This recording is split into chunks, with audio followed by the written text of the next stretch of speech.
Support WrestleTalk! Give us a subscribe. Jason Jordan makes his in-ring debut on Raw. The Summerslam main event revealed. And the Shield is almost back together. Well, only two of them, and they didn't fist bump at the end. But they love each other. They love each other, really. I'm Ollie Davis, and this is the 24th of July 2017 edition of Monday Night Raw in about 4 minutes. Raw started with Kurt Angle recapping the main event storylines from last week, which we'd just seen in the recapping video package to open the show. He was about to announce who's facing Brock Lesnar at SummerSlam when we got ourselves a good old-fashioned wrestlers come out one by one to say why they should get a title shot. Just like the Dirty Sheets reported, Angle just decided to use them all, booking Lesnar versus Samoa Joe, Braun Strowman and Roman Reigns for the Universal title at SummerSlam, prompting Braun to say, "I don't care if it's 1-on-1, 2-on-1 or a 4-way. I just care about piling bodies." And he quickly got started, throwing a security guard over the top rope to the outside with no one to catch him.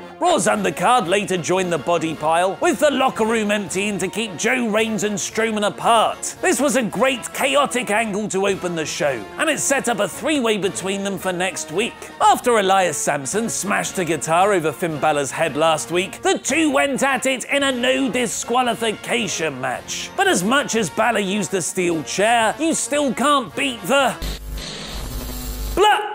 The lights cut out, and when they came back on, Balor was already caught in Bray Wyatt's grasp. One Sister Abigail and Samson made a very delayed pin, winning the apparent blow-off match to the Balor-Samson feud. After last week's weird non-Big Show match thing, Enzo Amore tried once again to beat up his former tag team partner Big Cass. Tried being the operative word there, with Cass dominating Enzo in a 3-minute win. Big Show attempted a save, but Cass beat him up too. After Emma threatened Curt she'll date his newly discovered son, the Raw general manager booked her in a match against Nia Jax. "Why you gotta cock block me, Dad?" Nia beat Emma in 2 minutes with a great looking new finish. Emma celebrated 5 years with WWE last week though, and she deserves so much more. Despite a flimsy angle last week, the tension between Titus Worldwide wanting to protect his clients and Akira Tozawa just wanting to fight was played out very well here. It led to a Neville and Akira confrontation, which Araya Davari somehow ended up winning. First the purple ring ropes disappearing last week, and now this episode didn't have one 5-minute cruiserweight match. Bayley and Sasha Banks had a really solid TV match with some great character work between the two. Before the bout, Banks was focused on beating up Alexa Bliss at SummerSlam, but Bayley quite rightly pointed out she's got to beat her first. Their match started out respectful, but it soon broke down into two friends fiercely going at it. The win ended up going to Bayley, rolling through Sasha's weak-looking frog splash into a pin. It's been 2 months since Bayley's kendo stick on a pole match low, and hopefully this is the start of a properly booked rise. And Sasha's loss could effectively work into the long-awaited heel turn on Bayley at SummerSlam.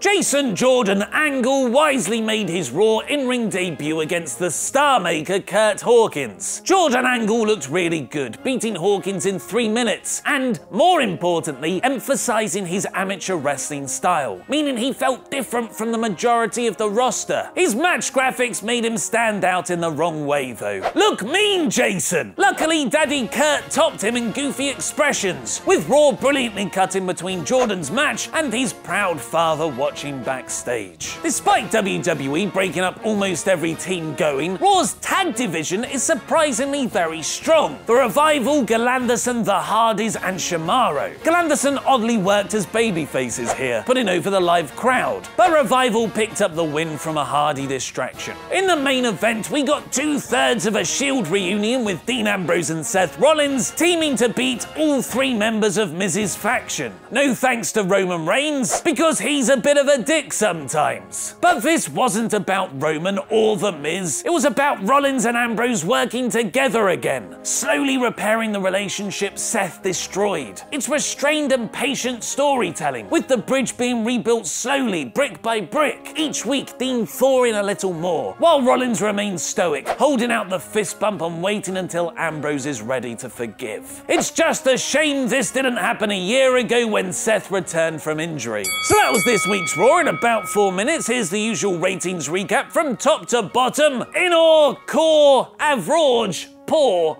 and bore. I'll reveal my rating very shortly, but first, vote in the poll above my head to give yours. I'll announce the results in tomorrow's WrestleTalk news. This was an incredibly solid show with a very good pace. Dropping the 5-minute cruiserweight duds actually helped Raw's flow, and the episode didn't feel as awkwardly crammed as it sometimes can. Weird for a 3-hour show. The opening brawl was very fun, Bayley and Banks had a good match, and the Ambrose and Rollins storyline is becoming a subtle masterpiece. This week's Raw is core. The same can't be said about Smackdown's very disappointing Battleground show. And what was Vince McMahon unhappy with on Smackdown? Click the videos to the left to find out, press subscribe, and support WrestleTalk on Patreon. I've been Ollie Davis, and that was wrestling.